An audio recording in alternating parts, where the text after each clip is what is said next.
So where were we? Ah, yes, I was going to do the backstory of DarkStalkers issue 1.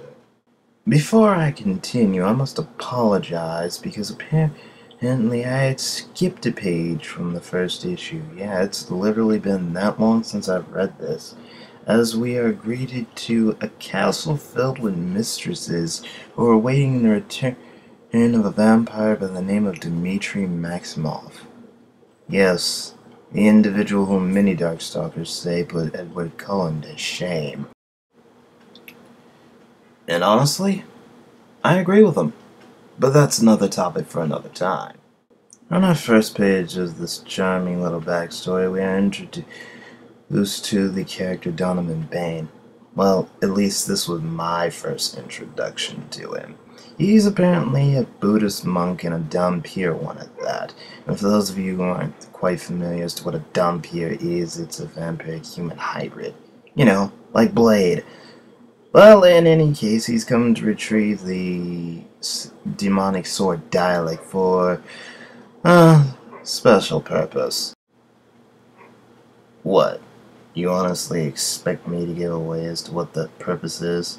Especially since probably half the people watching this have already played DarkStalkers 2 and already know that's what that purpose is.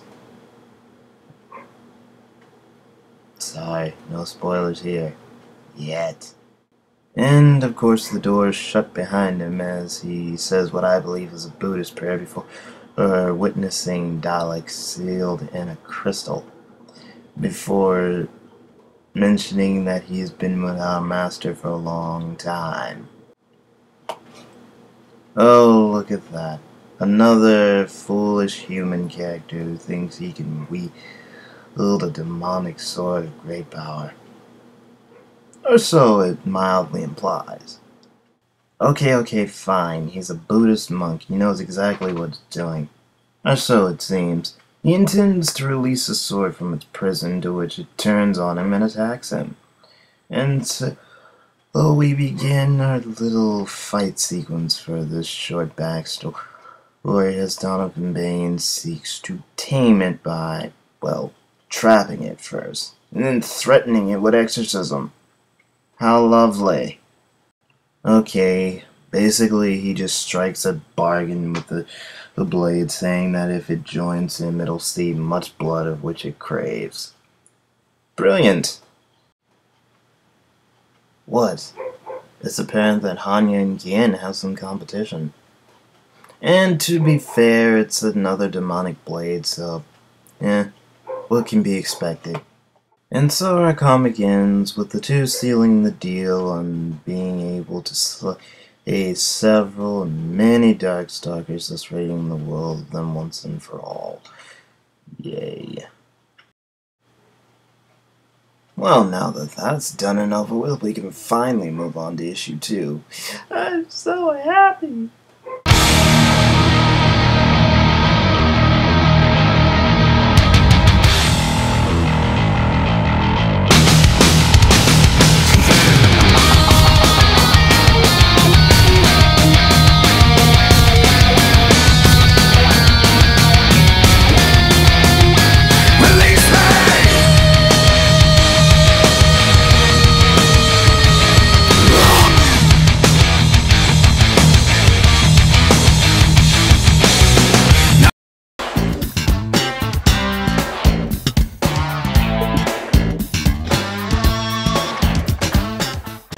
Issue 2 begins with more Weasel units returning to Pyron, stating that the planet Earth has matured enough and developed several high power levels for Pyron to feed off of. Pyron, of course, is delighted by this as he then makes his way to the planet Earth.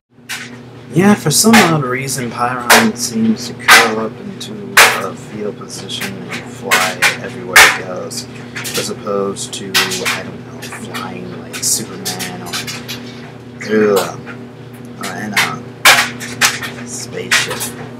I assume that's how Galactus travels to and fro.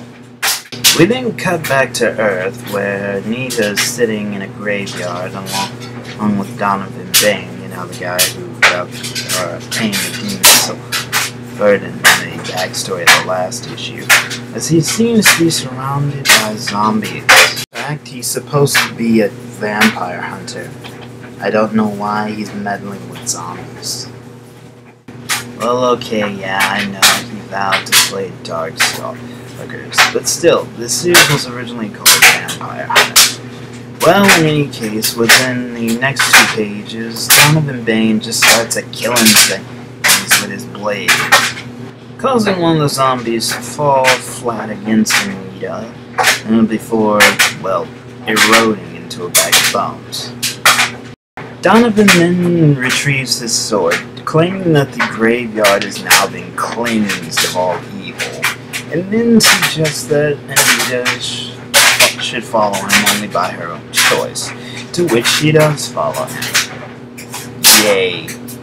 We then cut back to the land of the Makai as Belial spouts exposition of how all the demon world was at one point in chaos, house against house, brother against brother, basically civil turmoil.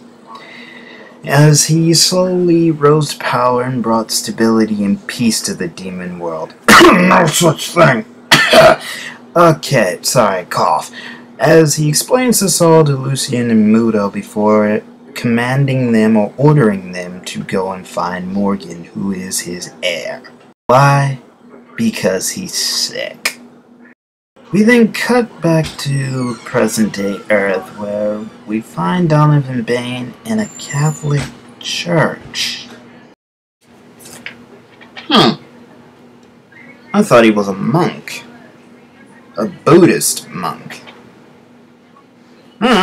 He then expresses gratitude to Donovan Bane for getting rid of the DarkStalkers, and as such provides him and Anita a place to stay, assuming that Anita is, of course, Donovan Bane's sister, to which Donovan replies that she's not his sister,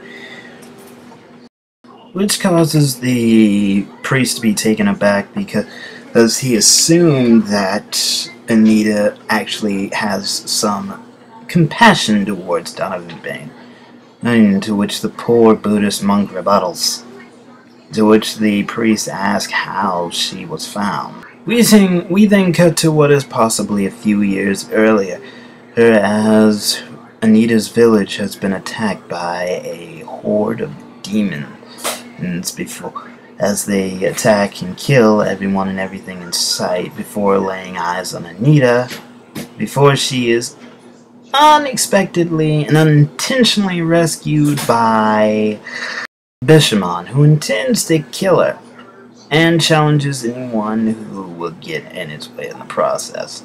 So he hacks and slices his way through all these demons who basically want to eat Anita. So basically these creatures are fighting over food. How wonderful. Well, food for them, a victim for him. Charming. It's rather awesome. Why? Because you see a demonized samurai cutting up other demons, just so he can kill one little girl. The awesomeness lies in the fighting. So, of course, Bishamon orders or commands the poor girl to scream as he then cuts the head off her doll. And of course, Anita, for whatever reason, doesn't scream. So Bishamon insists that if she won't scream, perhaps she'll bleed beautifully, as he proceeds to lower his sword towards her, and she braces for impact, if you want to call it that. Her demise is then delayed as the demon sword dialect repels Bishamon's sword, and in return turns to Donovan, who then declares that she will not be killed by Bishamon, as he maniacally laughs and charges towards the priest. We then witness a beautiful fight, and at which point Bishamon brags about how he's killed several other priests who have fallen much like any other mortal, and he doesn't expect much from Donovan Bane. Boy, is he in for a surprise. Donovan Bane then draws from the power of his Buddhist beads, which channels the energy of several spirits, one of them being a swordsman, which strikes Bishamon and knocks him back. Bishamon then senses the demonic aura or energy within Donovan Bane, and finding it incredibly interesting that a Darkstalker or a Darkstalker half-breed would want to slay his fellow Darkstalkers. This, of course, he says before fleeing and saying that Hanya and Kian have had their fill of blood for the night. After Donovan Bane concludes his story, he then states that he doesn't understand why Anita doesn't show emotion in her face, which differs from the OVA, but whatever. As to concluding or suggesting that maybe she does not have a soul. They then leave the church as the priest then tells Anita that she will be in his prayers before she just basically, without an answer, keeps following Donovan. We then cut back to the land of the Makai as Lucian and Mudo are about to retrieve Morgan and bring her to her father, as she is then left yet another note saying that she's gone to the human world, which causes the two to worry because, well, they fear Belial's wrath. Oh, and by the way, Lucian and Mundo have apparently been Morgan's guardians and servants for at least 300 years. Their lives apparently suck at this point. And so our main comic ends as Morgan is basically window shopping for a snack, as she is unknowingly being monitored by one of the Wheatsill units. Then cut to an old man martial artist with two young apprentices who are hunting down a werewolf in hopes to avenge innocent lives that were lost and bring an end to the carnage. The young apprentices are uncertain about this, as the wolf then attacks them and knocks them out before engaging in combat with the old master, who then in turn knocks him out.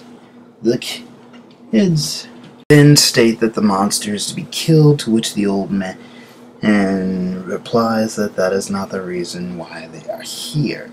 We then cut to an old dojo where a human-formed John Tolby has realized that he is broken from his shackles. Again, apparently he has done this to keep from killing folks unknowingly in his werewolf form. At which point the old monk then tells him that he can control the other side. And of course John Tolbane doesn't believe him before he reveals a demon claw and assures that John isn't alone. So all in all, how do I rate this comic? Well, I'm not gonna lie, when I first read this I was kind of expecting a little bit more, especially since they showed Pyron again. But apparently, within these issues, they were kind of slowly building up to his reveal and his plans for the planet Earth. I hope that in later issues they actually fight him, because apparently this thing was longer than 6 issues. But all in all, I still think this is a pretty good comic, and yeah, my issue's pretty torn up. Those were scans I used. But, yeah, in any case, I still think it's a pretty good issue. And, due to my piss-poor planning, I'm going to postpone my later Darkstalker reviews until next year. So, hopefully, my next review will be on my anniversary date, at which point, I'll be doing a double feature. So, what do we got for the double feature for this year?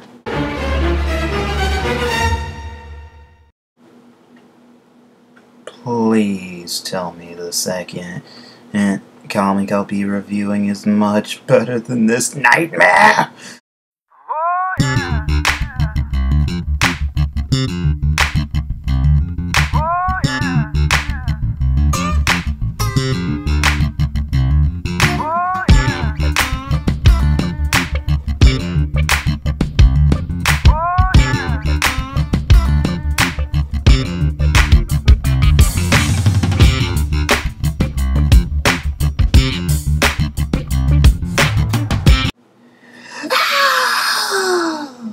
Oh, alright, fine. I'll do that one too.